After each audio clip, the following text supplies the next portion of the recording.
What's up, everybody? It's your boy Prim, What's happening? What's happening? I'm Ra. and we're back with another Elm City Comic Book Collector Episode 2 video. So, what's going on, man? Yeah, you know, brother. Give it up. Black History Month. You You already know what know. I'm saying? Yeah. We're going to cut up this month. So, what's going on, man? Absolutely, absolutely. Well, you know, we back in the building. We got some work to do. Hope you enjoy the show. So just sit back, relax, and let's chop it up. Oh, yeah. So, let's get right into it today. We got another segment we're going to do today. It's the first time doing it. It's called a showcase, where we both go over one character that we want to showcase today. Mine's going to be on Storm. And I'm going to have Crazy Ethan Crane, a.k.a. Supreme. All right. So, I'm going to go first and get into it. I'm going to read off a little bit, and then I'm going to go into it. But her real name is Aurora Monroe. Yeah, so a brief description on her is she was born in Manhattan. Her mother and father were married. They moved when she was 6 months old to Cairo, Egypt, where around 6 there was an accident where a plane hit their apartment and killed her mother and father and trapped her. And that's how she became claustrophobic due to that traumatized situation right there. Living on the streets of Cairo, she ended up surviving, running with a group of people that was more like pickpocketers and thieves, focusing on tourists. But the head of that group took a liking to her because she was really skillful at what she was doing, picking people's pockets. But this is her first run into Charles Xavier, because he was over there on some business and he tried to pick her pockets. But when he was reading her mind, within seconds he got attacked by another mutant, and he dropped his hold on her and she got away. And that was a brief encounter.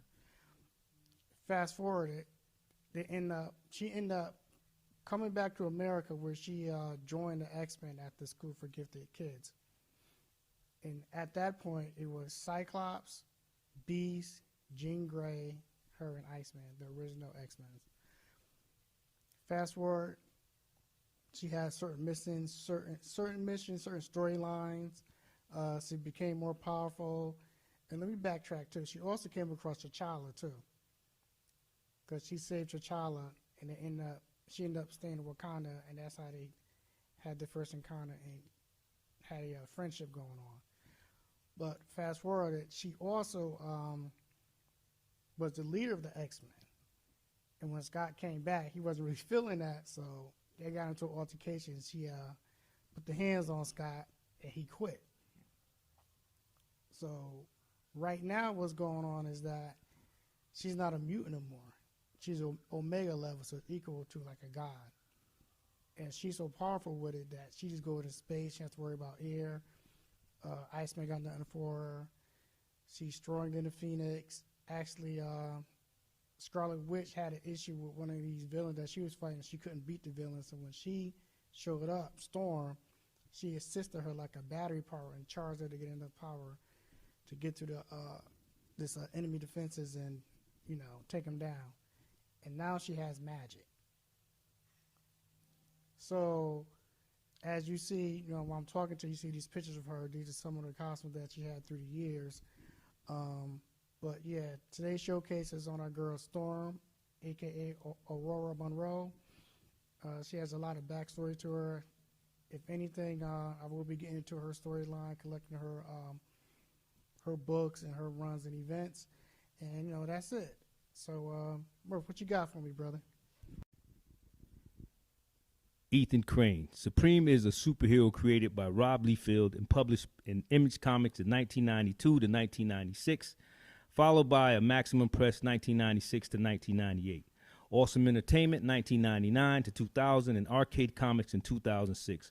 Although Supreme was originally a violent, egotistical Superman archetype, who is the best version of Supreme hands down? In my opinion, he was ultimately retooled by Alan Moore as a tribute to Mort Weisinger's Silver Age Superman.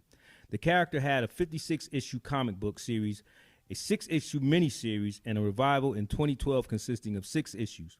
Beginning with issue number 41, Moore's run was collected in 2 trade paperbacks from the Comicbook Publishing Company, Supreme, the story of the year, and Supreme, the return. Supreme is introduced in issue number 3 of Rob Liefeld's Youngblood limited series as a flip book story before being spun off into his own series. His history varies. At one point, he is an angel of vengeance who quotes the Bible to justify his actions. At other times, such as when he defeats the Norse god Thor and takes his mystical hammer Mjolnir, Supreme considers himself a god.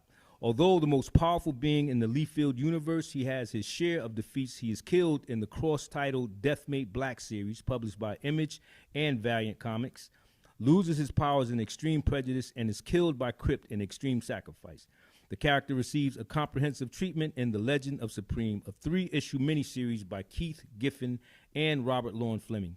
In the miniseries, reporter Maxine Winslow investigates Supreme's origin story. Winslow learns that in 1937, Ethan Crane shot and killed 2 men in retaliation for the rape of a 15-year-old girl. Crane was shot by 2 police officers on the scene, but survived and was sentenced to life imprisonment. In prison, the government offered him a chance to participate in a human improvement experiment in the hope that, unlike the 6 previous guinea pigs, he would survive. Although Crane died like the others, he returned to life in a world which was strange and new to him. He found his way to a church where he received sanctuary from Father Beam and discovered some of his new abilities.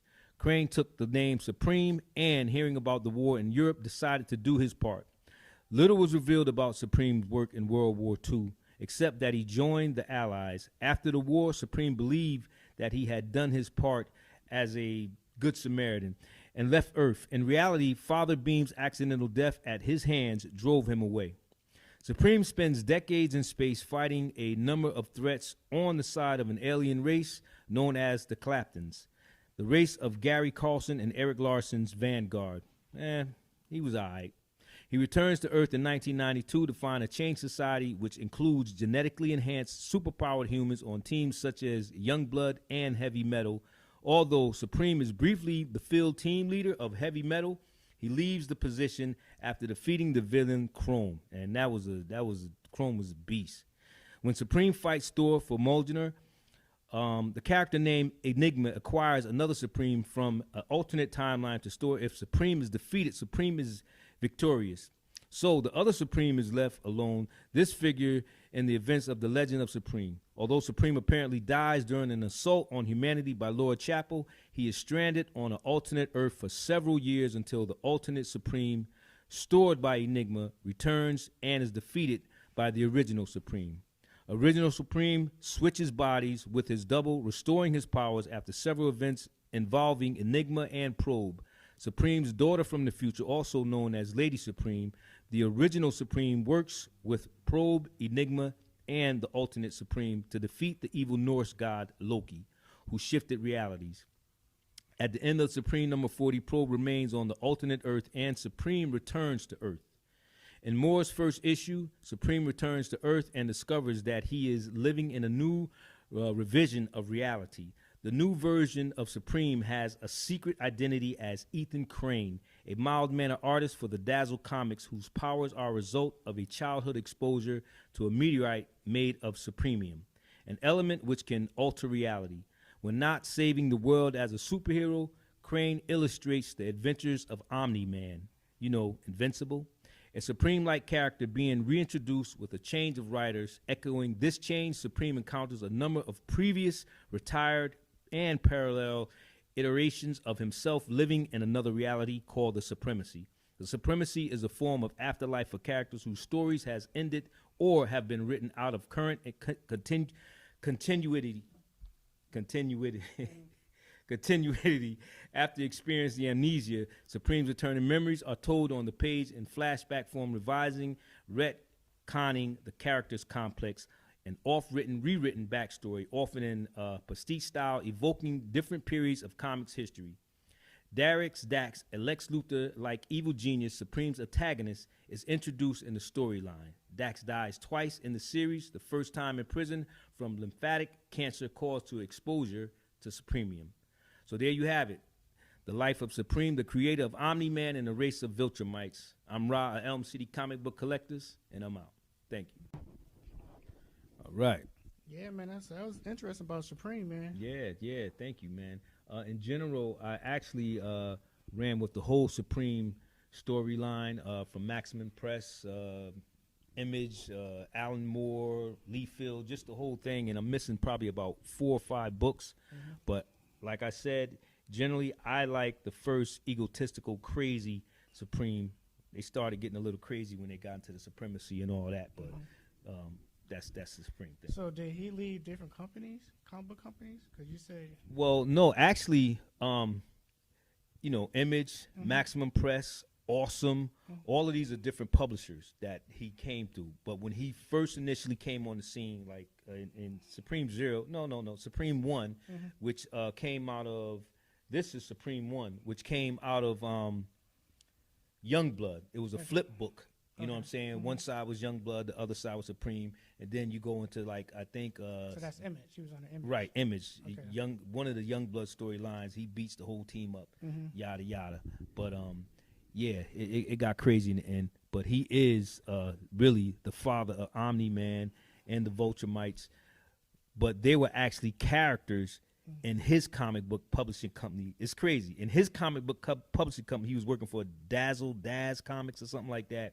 He, the author, writer, Ethan Crane, and it got a little crazy. I told you they got a little too wild for me, so that started backing off. But yeah, really liked it. All right, so yeah, man, definitely in these episodes, we're gonna give you guys a lot of information that we feel you guys want to know about and share with you. But if anything, can you like, subscribe, also join our Facebook page, Elm City Comic Book Collectors. Also, you can find us on TikTok. We'll leave our handles right there on the screen so you can follow us that way too. Yeah, I think I'm feeling this whole showcase thing. Then we can keep going on with that. So that's cool. But we'll get into some trivia stuff and some fun facts because, that's my thing right there. Okay. So some fun facts for you is our boy Nicolas Cage. Now, a lot of people know that I think he's the nephew of Coppola, the guy that did The Godfather. Stephen Coppola, yep. Yeah, The Godfather, yep. right? So when he started acting, he dropped that last name because he wanted to do it on his Right, own. and he proved solid. Yeah, but what he did was, because this is in interviews, that he said he went with his favorite character, and that's how he got Luke Cage. He took Luke Cage. Word, huh? Yeah, so that's okay. how he did that. You know what I'm saying? But he also, who said you can't teach your old dog new tricks? And he also named his son Kal-El. Okay. So yeah. he's a true fan. Yeah, a little fun fact for you right there. But a little trivia for you, just something that you should know. A little fun fact is the reason the Punisher logo was changed due to the fact that law enforcement was using the logo when there was Black Lives Matters. Really? So when they was using the logo, the the skull on his chest. Right. One of the creators, Jerry Cohen, said to law enforcement is whoever's wearing this logo identify with an outlaw because everybody knows the Punisher hate cops. Exactly. Frank Castle, nah. He wasn't rocking with the cops. No. So with the new design that started in March of 2020, they redesigned the logo or the skull with inspiration from a Japanese oni. So those are samurai masks that you see look like a demon. Right. The smile, the crazy smile. And in Japanese culture, it's equal to an anti-hero. Okay. So that's how you got that new, that little mask. But now they return back to the skull because I guess it died down with the law enforcement wearing that. But they didn't know what they was wearing because he hated cops and he's an outlaw, and they got that all mixed up. Nice. So next time, do your due diligence, cops. Tight. Another little FYI for you. I think we discussed it, but Harley Quinn. Okay. Her first appearance wasn't in comic books. And I keep telling people that her first appearance was in the animated series Batman episode 22 called Joker Favor. in 1992. She's Okay. supposed to be a one-shot character just for that episode, but people She stood out. gravitated. Yeah, she stood out. Yeah. And now she's in movies, her Mhm. own comic book line, and animations and stuff Yep. like that. Spinoff, Birds of Prey. Yeah. Suicide Squad. Yep. They did 2 of them, right? They did one Birds of Prey, the Yeah, movie, one Birds. Those 2 Suicide Squads. 2 One Suicide Birds of Squads, Prey. Yeah. and they did a half-ass thing on CW. But that don't Okay. really count. Yeah, yeah. Oh, wait a minute. Then again, you also got The animations and stuff. okay, Suicide Harley Squad. Quinn. Yeah, yeah. But I'm saying no. I'm talking about the. Is it not Adult Swim? I actually never really watched it too much. I watched a little bit, but it's like kind of rated R. If you know what I'm talking about. Yeah. All They right. keep your tone Yeah, together. yeah. Because I come to find out that her hyenas, Mm-hmm. actually, that's the figment of her imagination. Those are demons that she hangs around that trying to take her and stuff. You know what I'm saying? Yeah. But that's the Okay. new redemption Okay. of Yeah. Harley Quinn. You know what I'm saying? Because I do follow and I know some information on her. But I just like to share that information that her first Right. appearance was in Batman animated series, Okay. episode 22. All right. All You got right. any FYIs or trivia for us? Not much of a trivia, but there's I forgot the brother name. Oh man, he's doing this comic book series. Oh, I should have put it down. He's doing the comic book series. It's like takes place in ancient Kemet, Egypt. The brother that's I think got a contract with. Yeah, he got. I think Netflix. he Yeah. got a contract with Netflix. Got some DVDs coming Sands or about. something? Sands of Time. That's the name of Yeah, it. the Black Sands. Black Black Sands. Sands. Yeah. Black Sands. Yeah. Tight. You know what I'm saying? Definitely something to look out for. There's a And, on your screen, y'all can see a little thing what he's talking about. Yeah. Black Sands. Yep. Yeah. Black Sands. But why I bring him up is because it makes me think of how Rob Liefeld, you know, how he Okay. came out with Image, because when he came out with Image, he was just an artist, really, Mhm. and he really wasn't a top-notch artist. They You give know him what I'm saying? flack on his drawings, his Right. anatomy, but Mhm. you know. But the thing is, he said what made him cut above the rest with it is that he spent hours and days and weeks practicing maybe just the hand, the way the hand is different angles of how the hand, the body movement, structures and faces. Mhm. And but what I'm really talking about is that how he came from Marvel and DC working, and it was just, if it wasn't Marvel and it wasn't DC, you was a nobody, you wasn't getting nothing. Yeah. So he broke out the circle, man. You know what I'm saying? So I say that to say this. I'm sorry I can't remember the brother's name from Black Sands, but his story reminds me so much of Liefeld's. And if you look at how Liefeld broke out and blew up Image, Black Sands is on its way. Yeah, because Yeah. actually it was Tom McFarlane idea to leave and create Image and him, McFarlane. Jim Yeah, Lee, yeah. Valentino. Yeah, and all them guys Yep. went over there. Yep. Marcus, all them brothers went over And I there. said that wrong too. It was actually I was supposed to have been saying McFarlane. Yeah, Yeah. it's all good. Not Liefeld, but they was all down together. They rocked all that together. Mm-hmm. So the question is for y'all guys watching, and for my man Murph, and I'm gonna give you guys a minute, is how many people you can name that have super invisible powers?